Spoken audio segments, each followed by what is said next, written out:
policies and avoiding actions that may further complicate the situation will go a long way in bringing sustained peace to the region. The ASEAN outlook on the Indo-Pacific underscores the impetus to cultivate strategic trust and continuously promote ASEAN centrality in the regional architecture. Our collective achievement in the past decade has been remarkable in advancing multilateral cooperation through strategic dialogue and practical security cooperation.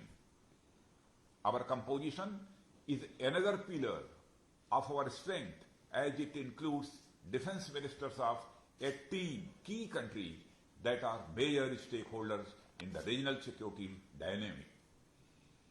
Our 7 expert working groups, co-chaired by the ASEAN and 1+ country on a rotational basis, have resulted in sharing of best practices in key domains.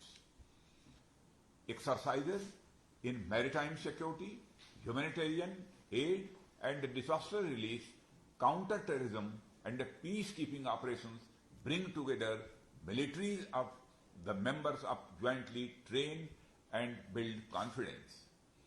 The experts working group on humanitarian mine action promotes practical and effective cooperation in dealing with consequences of explosives remnants of war in the region.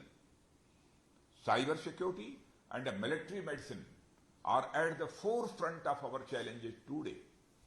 Another notable step has been the adoption of the concept paper on expanding ASEAN direct communication infrastructure to the plus countries. We also need to continue our efforts to address the threats of bioterrorism, translational trafficking, and pandemic diseases. Here, I would like to reiterate the importance of the support of the military establishment of our respective countries to their civilian law enforcement counterparts. Our joint statement on advancing partnership for sustainable security in 2019 reflected the commitment of the ADMM plus defense ministers to the maintenance of regional peace, stability and security. As we stand at the threshold of adopting this year's joint statement, I reiterate our objective to build capacity to address shared security challenges. These challenges are becoming increasingly transboundary in character, and we need to forge closer military-to-military interactions and cooperation amongst the ADMM plus countries. The conduct of field training exercises and tabletop exercises amongst the ADMM plus countries are important tools for us to understand each other, cooperate to enhance security and maintain peace in the region. Ladies and gentlemen, the relevance of ADMM plus in the future remains defined by the important role we play in bringing diverse countries together towards a common goal. Our ability to collectively respond to challenges in the region based on the fundamentals of freedom, inclusivity, and openness will define our future. Threats to the rules-based order, maritime security, cyber-related crimes, and terrorism, just to name a few, remain the challenges that we need to address as a forum. Amongst the new challenges that have emerged, COVID-19 has changed the world and left us many hurdles to overcome. Unfortunately, the disruptive effect of the pandemic is still unfolding.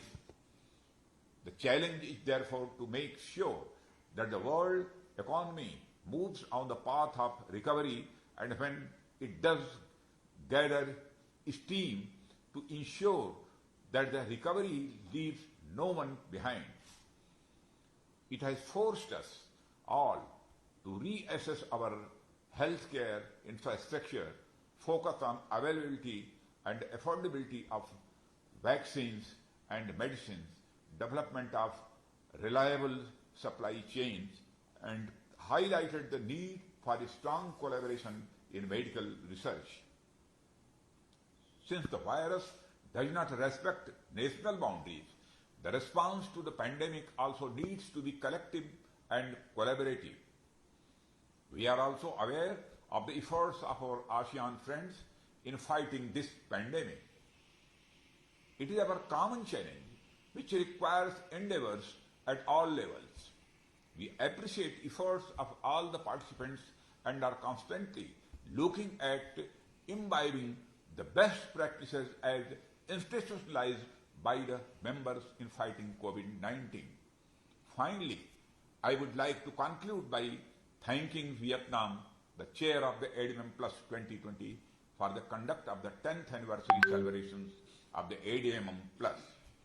I am also grateful for the opportunity that the chair has given me to express views to mark this landmark occasion. Thank you. Jai Hind.